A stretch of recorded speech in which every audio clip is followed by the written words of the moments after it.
ஒரு கோவில், அந்த கோயில்ல ஒரு பாவை விளக்குன்னு சிற்பம். அந்த பாவை விளக்கு சிற்பம் பார்த்துருக்கீங்களா?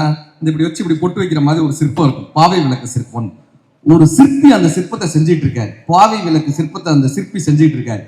அந்த கோயில் தர்மகர்த்தா வர்றாங்க. 2 சிற்பம் இருக்கு, அப்படியே ஒரே மாதிரி 2 சிற்பம் இருக்கு, அப்படியே அச்சசலா நிக்குது. இந்த தர்மகர்த்தா கேட்கிறாரு, 2 சிற்பத்தையும் நம்ம கோயில்ல வைக்க போறோமா? 2ம் அவ்வளவு அழகா இருக்கு, 2ஐயும் வைக்க போறோமா? அவர் சொன்னார், இல்லங்க, இந்த சிற்பத்துல கொஞ்சம் ஒரு சிதிலம் அடைஞ்சிருச்சு, ஒரு தப்பு பண்ணிட்டேன், இந்த சிற்பத்துல ஒரு தப்பு பண்ணிட்டேன், அதனால நான் இன்னொரு சிற்பம் செஞ்சேன்.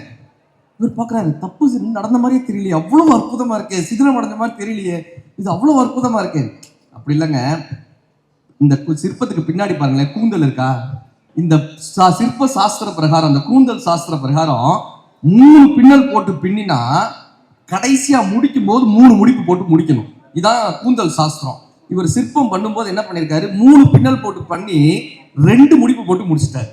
இவர் சொல்றாரு, அந்த சிற்பம் சிதிலம் அடைஞ்சிருச்சு, அதனால நான் அந்த சிற்பத்தை கோயில் வைக்க முடியாதுன்றதுனால இன்னொரு சிற்பம் செஞ்சேன்ற. இந்த தர்மகர்த்தா கேட்கிறாங்க, இந்த சிற்பம் செய்யறதுக்கு எவ்வளவு நாள் ஆச்சு? 8 மாசம் ஆச்சு. இந்த சிற்பம் இதுவும் 8 மாசம் ஆச்சு. இதை எங்க வைக்க போறீங்க? கோயில் கோபுரத்துல 80 அடி கோபுரத்துல 80வது அடியில இந்த சிற்பத்தை வைக்க போறேன்.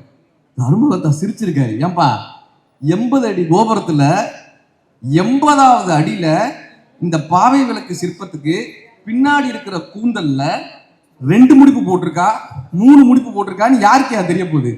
இது யாருக்கு தெரியும்? இதுக்காக உட்காந்து 8 மாசத்துக்கு இன்னொரு சிற்பத்தை செஞ்சியா? இது யாருக்கு தெரியும்? இது யாருக்கு தெரியும்? அந்த சிற்பியினுடைய பதில் என்ன தெரியுமா? சிற்பி சொன்னாரு, எனக்கு தெரியுமே, எனக்கு தெரியுமே.